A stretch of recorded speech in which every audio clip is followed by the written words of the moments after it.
우리 공부를 한번 해볼까요? 지금 이제 상적상조에 대해서 이야기를 하고 있습니다. 12-3 읽어보고 또 이런저런 이야기를 한번 해보도록 하시죠. 12-3입니다. 읽어보시죠. 셋째, 관조하고 실천함이 곧 열반삼덕이다. 열반삼덕을 완전하게 닦으면 장애가 모두 고요함 아님이 없고 이치가 모두 밝게 비치지 않음이 없다. 고요한 멈춤과 밝은 비춤이 함께 유통하여 심성을 남김없이 보게 된다. 이랬어요. 셋째, 관조하고 실천함이 곧 열반삼덕이다. 이거는 무슨 얘기인가 하니 열반삼덕이라는 게 있습니다. 부처를 구성하는 세 가지의 내용물이라고 불러보겠습니다. 부처는 무엇으로 이루어져 있는가? 우리는 소위 지수화풍으로 이루어져 있고 그리고 색수상행식으로 구성되어 있잖아요. 우리는 그렇게 이제 4대 5원으로 이루어져 있습니다. 부처님은 무엇으로 몸을 구성하는가? 첫째로는 반야가 있습니다. 부처님을 구성하는 주된 요소에는 반야가 있다고요. 지혜가 있다 이 말입니다. 그러면서 이제 다시 부처님이 움직이지 않는 자리를 본다면 법신으로 구성되어 있습니다. 부처님은. 그리고 부처님의 지혜를 완성한 측면으로 보면 해탈로 이루어져 있어요. 그래서 해탈, 반야, 법신 이걸 열반의 삼덕이라고 부르고 부처님은 이 세 개를 내용물로 해서 깨달은 분으로 우리한테 나타난다. 석가모니 부처님을 해부해 보면 이게 좀 경망스럽지만 석가모니 부처님을 쪼개 보면 이렇게 쪼갤 수 없는 거지만 이렇게 해탈과 반야와 법신으로 구성되어 있다. 이런 논리가 되겠습니다. 그런데 이제 이것을 화엄종 진관스님, 청량이라는 호로 불리는 진관스님이라는 분이 천태 중에 6가지 고대로 부처다 하는 소위 천태스님의 이 부처에 대한 설명이 있어요. 무슨 얘기인가 하니 이치 이대로 부처다. 이치는 이 진여의 이치 이대로 부처예요. 그러니까 우리가 팔만대장경에서 설하는 이치 이대로 부처예요. 그런데 여기에 어떤 경우는 보살이라고 붙이고 어떤 경우는 석가모니 부처님이라고 붙이고 어떨 때는 화엄이라고 붙이고 어떨 때는 천태라고 붙이는데 이런 다종다양한 이름 이대로 부처다 해가지고 6가지로 이대로 부처다는 말로 설명을 합니다. 그럼 우리는 처음에 공부를 할 때 불교 이치를 보겠죠. 이치를 보고 이치를 아는 순간 우리는 부처의 자리에 발 디딘 겁니다. 그리고 부처의 이름, 부처를 드러내는 다종다양한 이름을 듣는 순간 그것이 곧 부처임을 아는 자리에 확인하고 믿는 자리에 돌아간다고요. 아미타불이면 아미타불을 믿고 염불을 하는 거죠. 염불을 한다는 건 사랑하기입니다. 염이라는 게요. 소리로 아미타불 하는 게 아닙니다. 속으로 아미타불의 모양을 생각하고 마음으로 아미타불을 생각하고 이름으로 아미타불을 외워요. 그거는 우리가 이제까지 해본 적이 없는 진짜 사랑의 방법이에요. 진짜 사랑하는 방법이라고요. 그래서 이제 그런 이름이 곧 아미타불이다. 근데 그렇게 하고 나면 사랑하기 때문에 뭐 한다고요? 그대로 되고 싶어요. 성철 스님을 좋아하면 성철 스님이 되고 싶잖아요. 이 책의 목적이 그겁니다. 성철 스님에 대해서 이 끝없이 말해서 성철 스님 되기. 예? 성철 스님에 대해서 자꾸 말해서 성철 스님 되기. 이게 이 책을 쓴 저의 목적이었어요. 마찬가지로 부처를 자꾸 말하다 보면 부처 되고 싶어요. 부처를 어떻게 되는가 하고 물어보니 세상이 모두 실체가 없음을 바로 보고 세상의 만사 만물이 인연으로 지어져 있음을 바로 보라 하는 가르침이 똑 나온단 말입니다. 이걸 한문으로는 관행이라고 해요. 관조하는 수행을 한다 이 말입니다. 근데 이 관행이 곧 상적상도의 본령이에요. 상적 상조해야 볼 수 있거든요. 내가 뛰어가면서 내가 움직이면서 여기 공인데 이 공을 맞추려면 내가 막 사방으로 움직이면서 이 공을 맞출 수는 없습니다. 우선 내가 멈춰야 이 공을 볼 수 있어요. 그러니까 내가 멈추니 이게 멈춤이고, 그래서 이것을 둘러싸고 있는 환경이 어떤지를 알고 바람까지 알아야, 저는 골프를 안 합니다만 바람까지 알아야 이 공에 대해서 정확하게 때릴 수가 있다고요. 바람까지 아는 일을 관조라고 부를 수 있습니다. 그래서 이제 그때는 내가 움직이지 않아야 돼요. 움직이지 않고 내 시야가 넓어야, 이렇게 내 치는 자리와 떨어질 자리를 봐야 이 공이 바로 맞게 돼 있다고요. 바로 맞게. 그것이 이제 소위 관행의 특징입니다. 관조 수행의 특징이라고요. 이 지금 설명은 이제 관조 수행 이대로 부처다, 수행하는 이대로 부처다 하는 얘기를 설명하는 진관 스님의 해설입니다. 그 뒤로는 이제 관조하고 나면 조금씩 이제 닮아가잖아요. 그래서 비슷한 깨달음이 일어나요. 상사, 비슷한 깨달음 이대로 부처이고, 조각조각 하나씩 확인해 나가는 분증의 깨달음 이대로 부처고, 마지막에 궁극의 깨달음 이대로 부처돼서 6가지 이대로 부처다는 말로 6계단을 설정했으면 동시에 매 계단마다 완성될 수 있는 이런 논리 구조를 만드는 것이 천태스님의 유명한 육즉불이라는 논리입니다. 이걸 여기에 가져와요. 천태종하고 화엄종은 다른 거거든요. 그럼에도 이 스님들은 한 번도 문호주의에 갇힌 적은 없어요. 그래서 천태스님과 그대로 가져다가 자기 논의에 씁니다. 써서 이게 관조하고 실천함, 이게 관행이거든요. 관조하고 실천함이 곧 부처다고 하니까 이 청량 스님은 관조하고 실천함이 곧 열반삼덕이다 하고 자기가 설명하려고 하는 부처의 성분인 열반삼덕을 육즉불을 가져다가 설명을 붙이는 중입니다.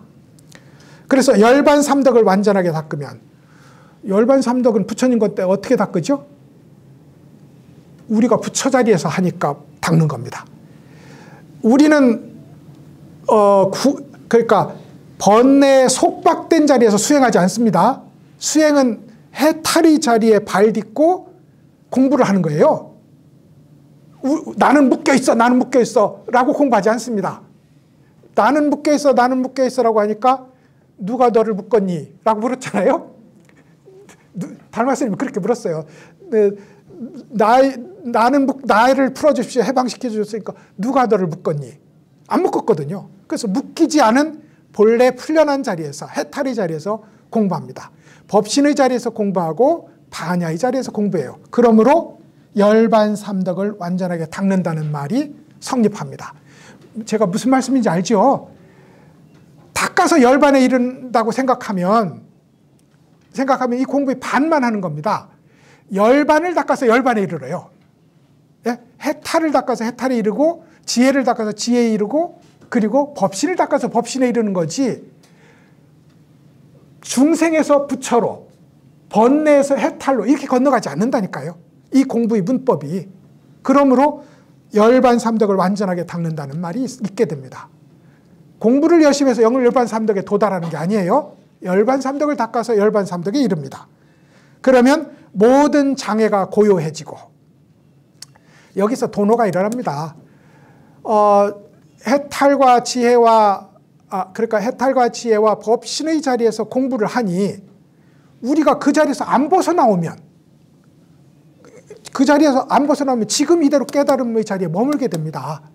깨달으면서 안 떨어지지 않을 수도 있어요. 그래서 도노가 일어나는 거예요. 그러면 장애가 모두 사라지고 고요해지고, 이치가 모두 밝게 비치지 않음이 없다. 이게 상적상조입니다. 장애가 모두 사라지니 고요하고, 이치가 모두 드러나니 밝습니다. 그래서 상적상조다. 이건 열반삼덕의 다른 말이고 부처의 다른 말이다. 성철 스님은 이렇게 얘기를 합니다. 그래서 상적상도, 고요한 멈춤과 밝은 비춤이 함께 유통해서 심성을 남김없이 보게 된다. 이게 견성입니다. 견성. 그래서 상적상조야말로 견성경지의 다른 말이다. 이것인데, 저는 거듭거듭 거듭거듭 상적상조가 아니면 깨달음이 아니다 하고 이 강조하는 성철스님이 법문에 더해서 우리의 지금 과정 중에 있는 이 공부도 매번 상적상조를 실천하는 길이라야 된다. 그것이 아니면 우리 공부는 없다.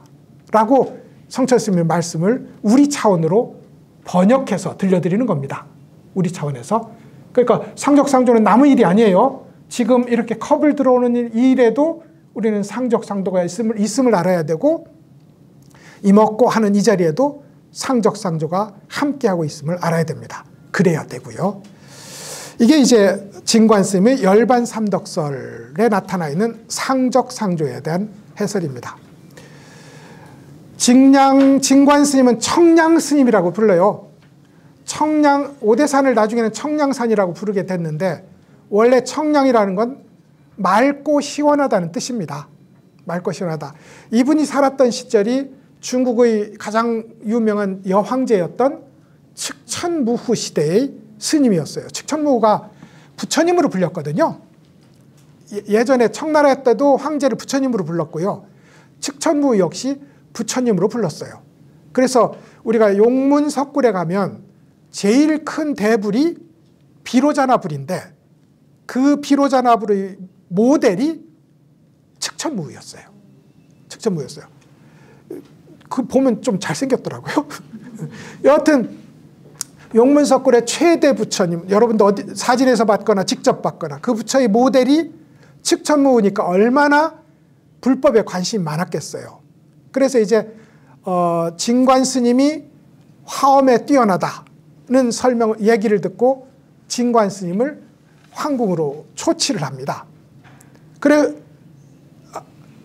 이 사람은 덕종이 초치했어요. 이때는 덕종이라는 황제가 초치를 했는데 덕종 왕이 황제가 그 설법을 듣고 참으로 시원하고 통쾌하다라고 나서 이름을 청량이라고 지어줘요. 그리고 나서 이제 이분이 청량국사로 불립니다. 청량 7분의 황제를 모셨는데요. 그중 5명의 황제에게 불려가서 국사의 호칭을 받았던 그런 이제 위대한 스님이기도 합니다. 청량 스님이죠. 열반삼덕은 이제 부처의 세 몸인데 우리가 신중 탱화에 보면 삼두육비를 한 이렇게 이제 아주 용맹한 표정의 이 신장이 있잖아요. 그 신장의 이름이 마해수라 천왕입니다. 대자재 천왕이에요. 근데 그 대자재 천왕의 이마에 보면 세로로 난 눈이 하나 있습니다. 이게 대자재 천왕의 상징인데 이 눈과 우리가 갖고 있는 육신 2개를 합하면 점 3개가 됩니다. 점 3개. 이래서 마해수라 천왕의 눈이라고 부릅니다. 이 세 눈을. 이게 그런 겁니다. 법신, 해탈, 반야.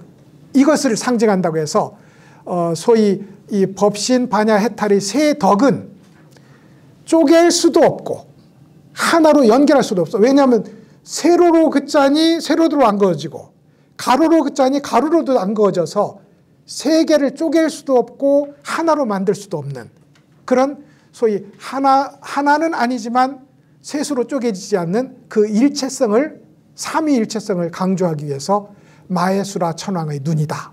이렇게 부르고 우리 사찰에 점 3개가 찍혀져 있잖아요. 그 정식 이름이 원이삼점인데 원이삼점 역시 열반삼덕을 드러내기 위한 이야기가 됩니다. 그러니까 이게 대웅전에 찍혀 있어야 돼요. 원칙으로 하면 부처님이 갖추는 거니까요.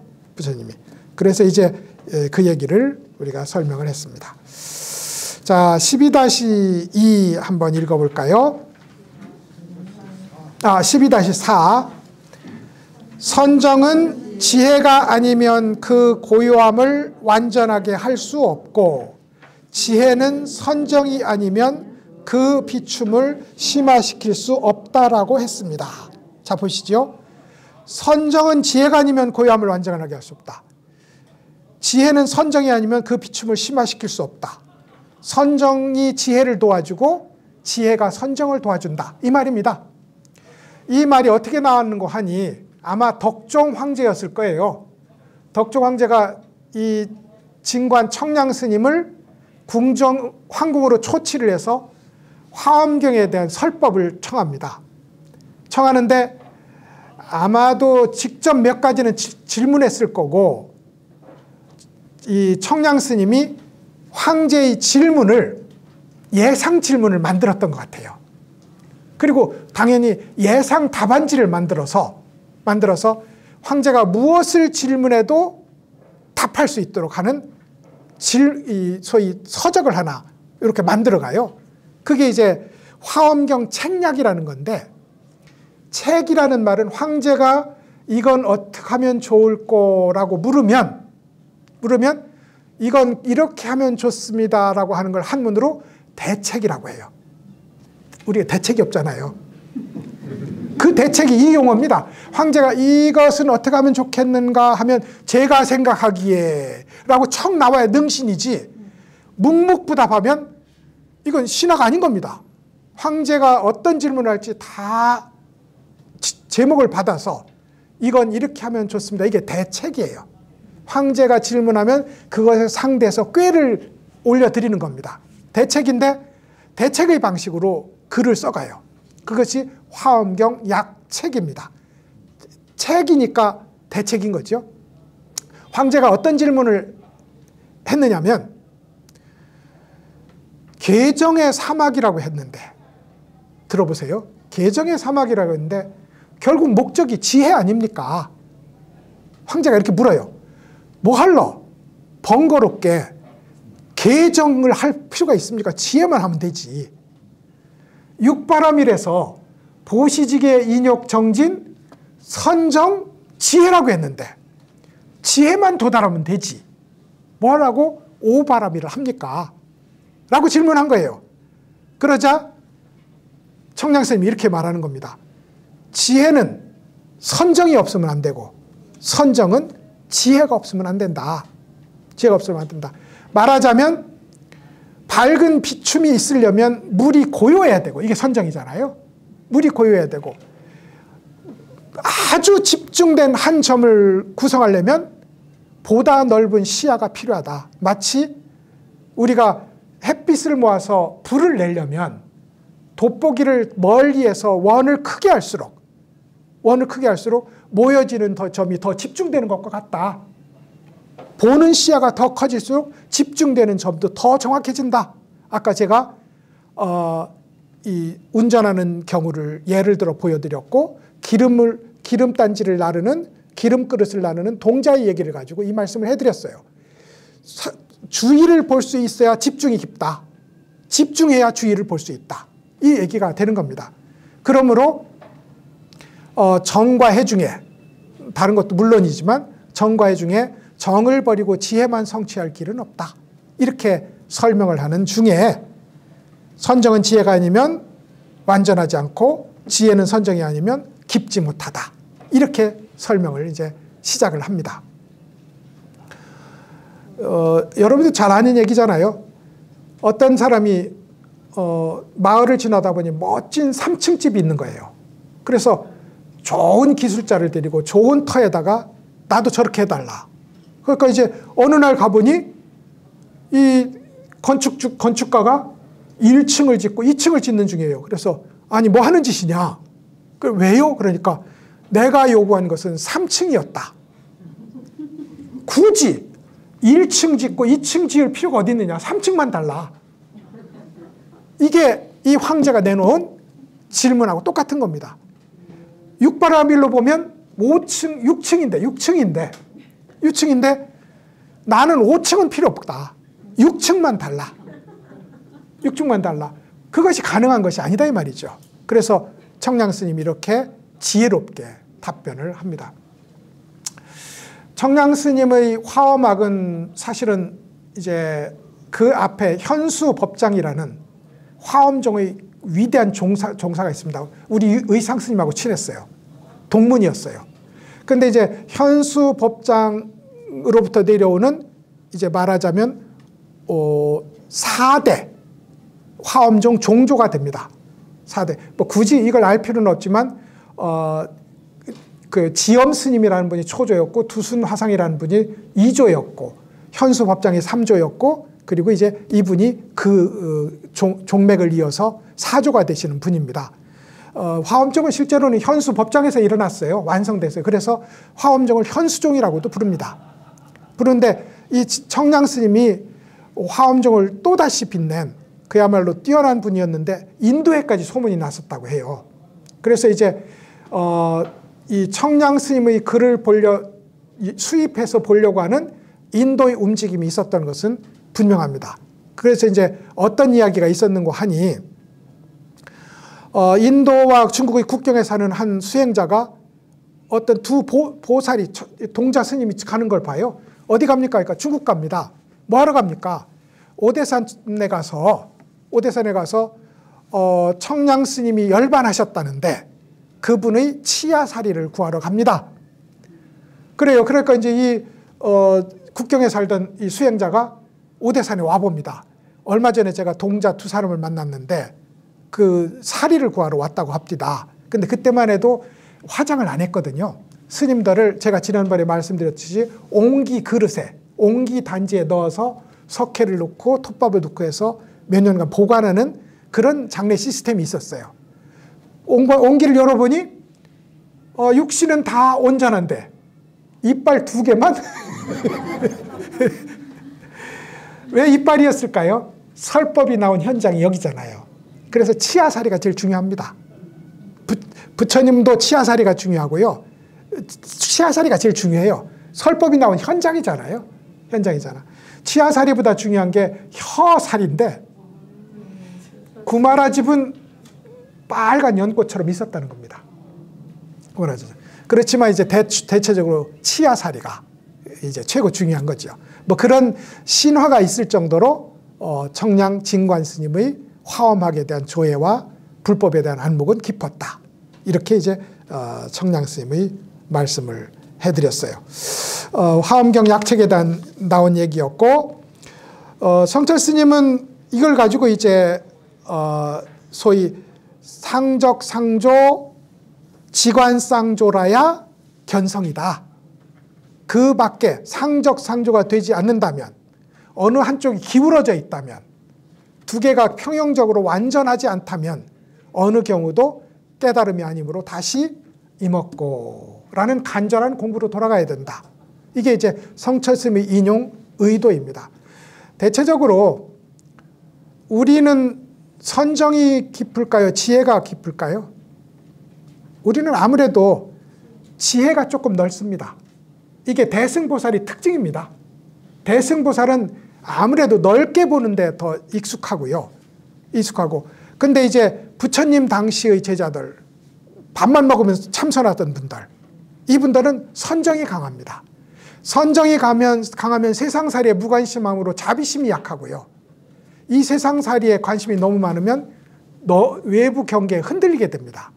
그래서 이제 소위 초보보살은, 수행 중에 있는 보살은 우리도 포함해서요, 지혜는 좋지만 선정이 약하고, 그러므로 선정을 강화해서 평형을 맞춰야 돼요. 뭐 해야 된다고요? 참선해야 된다고요. 책 보는 것보다 2배 이먹고 해야 되고, 책 보는 것보다 2배 관세음보살 해야 된다 이 말입니다. 그래야 평형이 맞춰져요. 그래야 지혜가 나온다고요.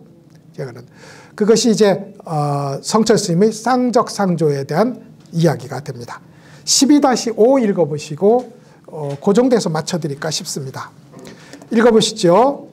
마음이 일어나면 그것이 곧 망상이고 마음이 일어나지 않으면 그것이 곧 부처다. 여기까지 보시죠. 마음이 일어나면 어떤 마음이? 앞에 누가 사람이 지나가는데 사람, 여자 혹은 남자, 젊은이, 늙은이, 좋음, 싫음 이런 것들이 연쇄 반응으로 일어나는 것이 중생살림입니다. 중생살림이에요. 그런데 사람이 지나가요. 안 지나갈 수는 없는 거거든요. 사람이 지나가요. 근데 대나무 밭에 바람이 지나가는 것처럼 지나오면 그대로 비춰. 이름을 붙일 수가 없어요. 거울은 바빠요. 여러분 거울은 바쁩니다. 오는 대로 비춰야 되기 때문에 우리는요 게을러요. 우리는 게을러서 한계를 잡고 오는 손님은 대접도 안 해. 이미 지나간 손님 하나 붙잡고 거기에 매달려 있다고요. 이것이 우리의 얘기라면 거울은 바쁩니다. 오는 대로 비추기 때문에. 그래서 이름 붙일 여가가 없어요. 이름 붙일 여가가 없이 오는 대로 비추고 가는 대로 보내는, 이것이 마음이 일어나지 않는 일입니다. 마음이 일어나지 않는다고 해서 돌멩이처럼 나무처럼 되는 것이 아니다 이 말입니다. 그래서 마음이 일어나지 않으면 그것이 곧 부처다. 이만큼 명확한 중생과 부처의 분별은 없을 것이다. 성철스님은 여기다 대놓고 이제 더 조밀하게 얘기하는 거죠. 나는 마음이 일어나지 않았다고 말하지 마라. 이제 열심히 스님 저는 마음이 일어나지 않는데요. 그래서 이제 물어봅니다. 그러면 네가 잠잘 때 그 마음 여전히 밝은 관찰이 계속되나? 예, 이러면 그럼 잠이 푹 들었을 때는, 이게 성철스님의 함정이거든요. 성철스님이 이걸 꼭 잡고 통과 못하게 막고 있는 겁니다. 왜요? 나는 깨달았다라는 생각이 엄청난 자기를 속이고 남을 속이는 엄청난 오류의 출발점이기 때문에 그렇습니다. 그래서 이제 성철 스님은 마음이 일어나는 건 당신이 마음이 일어나지 않는다고 해봤자 소용없다. 알지 못하는 팔식의 미세한 자리에서 끝없이 졸졸졸졸 시냇물이 흘러 들어오듯이 일어나고 있다. 그래서 물이 흘러 들어오듯 일어난다. 이렇게 표현한단 말입니다. 이렇게. 이것이 이제 그래서 마음이 일어나면 망상이고, 이거는 우리가 지금 잡념이 많아 이래도 중생이지만 나는 완전히 무심이다 이래도 중생입니다. 왜냐하면 알지 못하는 차원에서 일어나기 때문에. 그래서 이제 이렇게 이야기를 합니다. 아까 이름 붙인다고 했는데 우리가 이름에 속지 않기는 참 어렵잖아요. 그죠? 그러니까 중생이라는 이름에 속고 부처라는 이름에 속아서 중생을 버리고 부처로 건너가려고 합니다. 이것도 마음이에요. 이것도 마음이에요. 성철스님은 여기에서 좋은 생각, 오묘한 마음이라고 표현합니다. 이 생각을. 중생을 내려놓고 번뇌를 끊고 열반을 성취하겠다. 중생을 내려놓고 부처에 건너가겠다. 이것도 생각입니다. 이것도 마음이 일어나는 일이에요. 그러니까 중생이죠. 내가 중생을 그만두고 부처로 건너가겠다. 이것도 중생 살림이라니까요. 그러니까 이 얘기들이 다 이름에서 시작돼. 이름에서. 옛날에 이제 이름이 좀 우리도 이름 바꾸신 분들 있죠. 이렇게 하면 인생이 펴질 것이다. 그래서 이제 이름 바꾸신 분도 있을 거잖아요. 근데 이제 예전에 이런 이름을 갖고 못된 자식이라는 이름을 갖고 있는 한문으로 악자, 못된 자식이라는 이름을 갖고 있는 이 젊은 스님이 있었어요. 아무리 생각해도 내 이름이 안 좋은 거예요. 못된 자식이니까 부를 때마다 야 못된 자식 이러니까 영 기분도 나쁘고. 그래서 이제 스님 자기 스승한테 나 이름 좀 바꿔주세요. 그러면 네가 이름을 가져와라. 가져오면 내가 그 이름으로 지어줄게. 그럼 잠깐만 기다려보세요. 세상에서 제일 좋은 이름을 가지고 오겠습니다. 라고 나서 이제 세상에 제일 좋은 이름을 찾아서 떠납니다.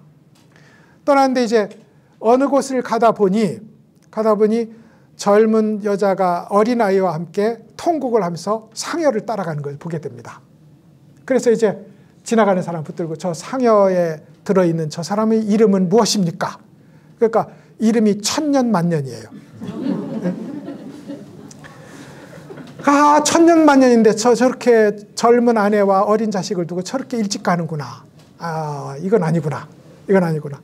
그리고 나서 이제 다시 갑니다. 다시 가는데 어느 부잣집 앞에서 꾀지지한 사람이 채찍으로 매를 맞고 있는 거예요. 그래가지고 당신은 이름이 뭡니까? 그러니까 복이철철이라고 불렀어요. 설마 이랬겠어요. 한문으로 복내입니다.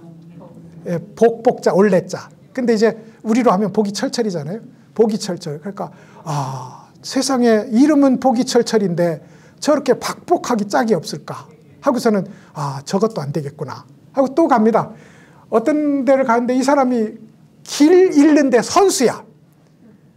동서남북을 도저히 구분을 못해요. 그래가지고 또 어제도 왔는데 또 길을 잃어서 헤매고 있어서 당신의 이름은 뭡니까? 그러니까 내 이름은 나침반입니다.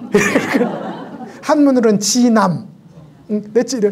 그러니까 도대체 천년만년은 40~50년이면 죽고 보기철철은 부잣집 앞에서 채찍으로 맞고 나침반은 온 곳에서 길을 잃으니 이름은 도저히 믿을 수가 없다. 에라.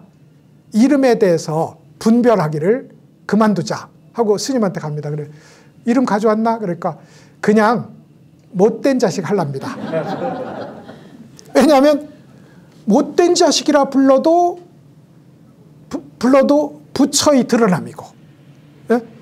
훌륭하신 분이라고 불러도 부처의 드러남이고, 분별이 없는데 못된 자식은 나쁘고 훌륭한 분은 좋다면 이건 벌써 공부가 안 되는 거잖아요. 그런 의미에서 이제 이름을 내려놓는 그런 공부를 이제 하는 거죠. 모든 생각의 출발, 진행은 이름을 가지고 진행된다. 그 다음에 읽어볼까요? 마음이 일어난다는 것은 쓸데없는 마음의 일어남뿐만 아니라 설사 도리와 열반, 마음 관찰과 견성을 지향하는 마음이라 해도 마음의 일어남이다. 아시겠지요? 탐진치가 아니라 성스러운 생각을 일으킨다 해도 그것을 지향하는 마음이 있는 한 중생살림이다. 그것도 내려놔야 된다. 그것은 혹 정의와 진리를 구하고 지향하는 마음은 혹 탐진치보다 현실적으로 훌륭해 보일지 모르지만 실제로 그렇지 않습니다.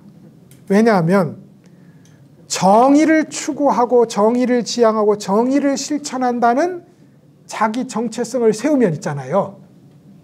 이건 탐진치보다 더 못돼요. 더 못돼요.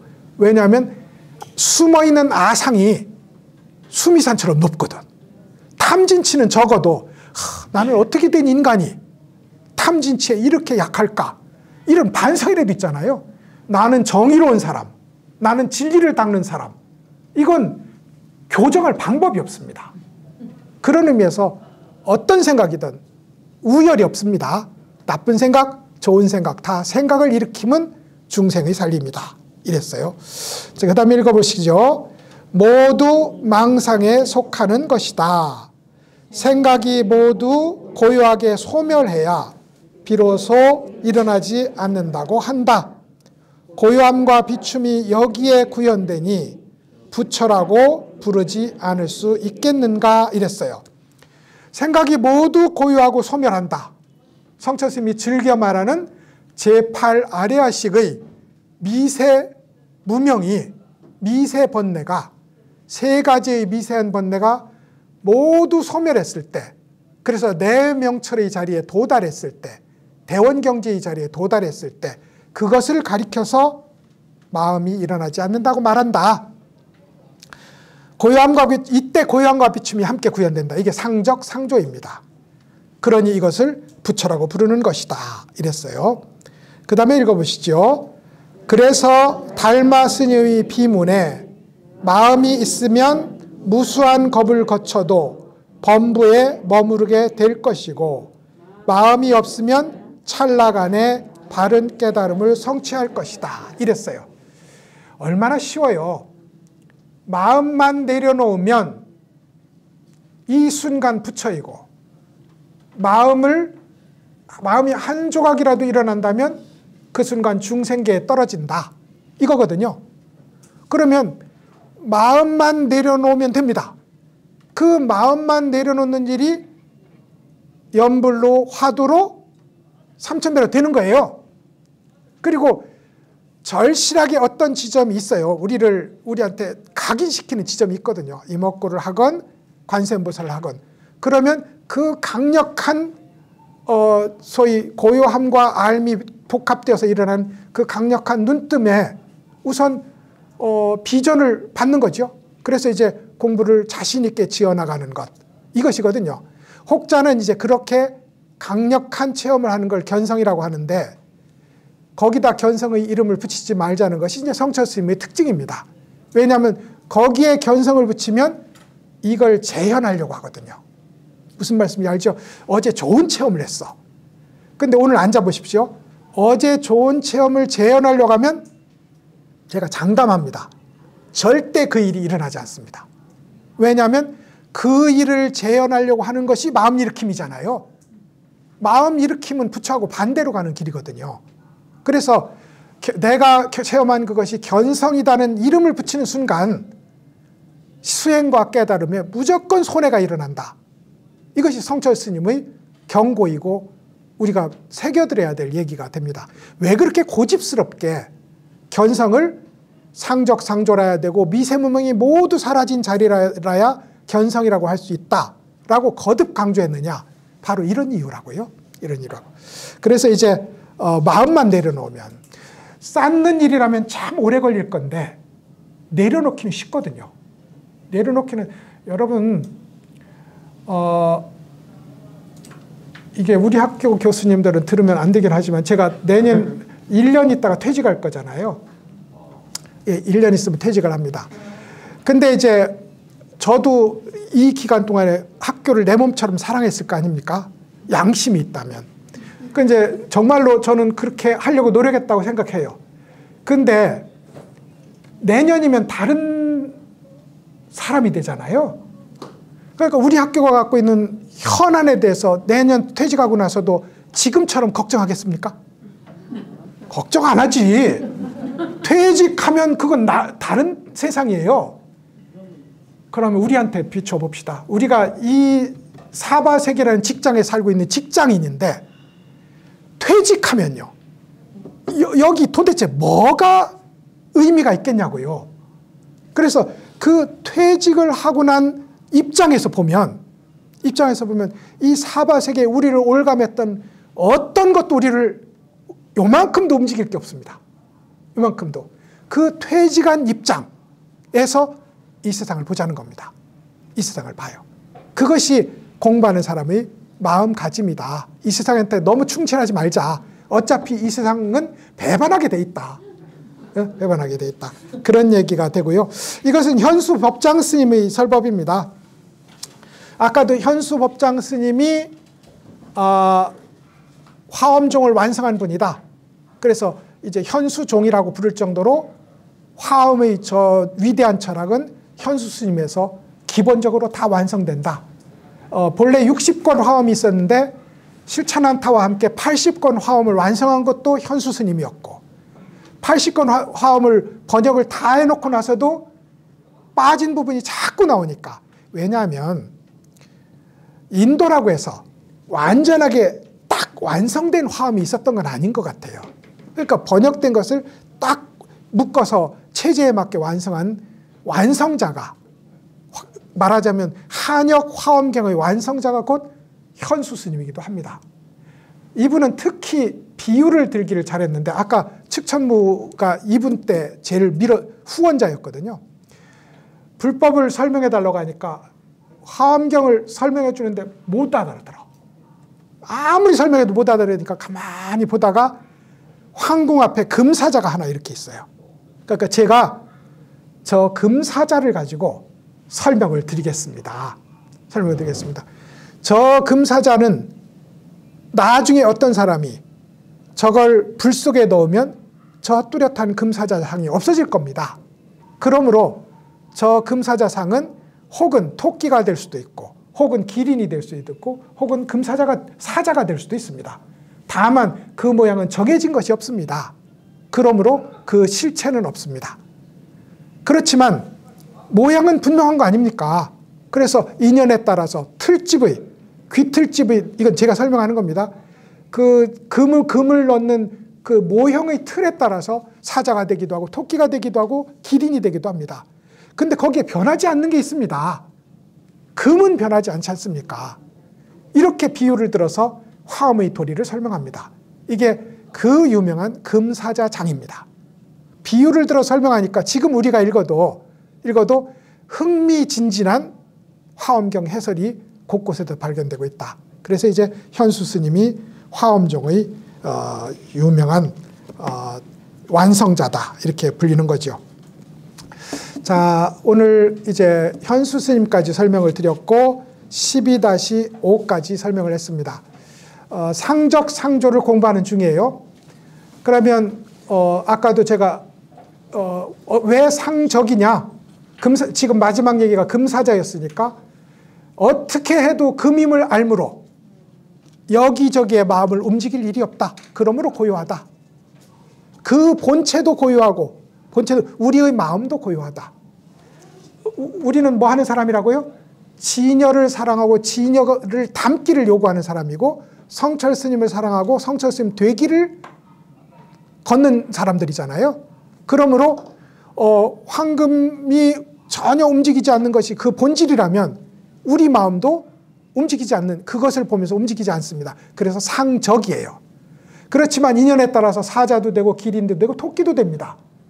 그것을 인연에 따라서 다른 모양으로 나타남을 명확하게 알아서 사자에게는 사자의 대접을 토끼에게는 토끼의 대접을 해주는 이 일을 가리켜서 밝은 관찰이라고 부르고 이걸 상조라고 부릅니다. 이 두 개가 함께 일어날 때 수레의 바퀴처럼 함께 굴러갈 때 진리를 닦는 수행도 함께 가고 깨달음의 수레도 바르게 도달할 수 있다. 이게 이제 상적상조의 이 문장을 인용하신 의도라고 이해하시면 되겠습니다. 자, 오늘 또 공부하신다고 제가 30분에 맞춰드려야 되는데 조금 시간을 넘겼습니다. 오늘 들으신다고 수고하셨습니다.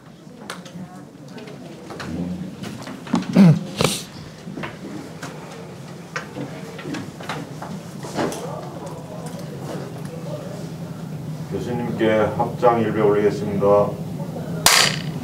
수고하셨습니다.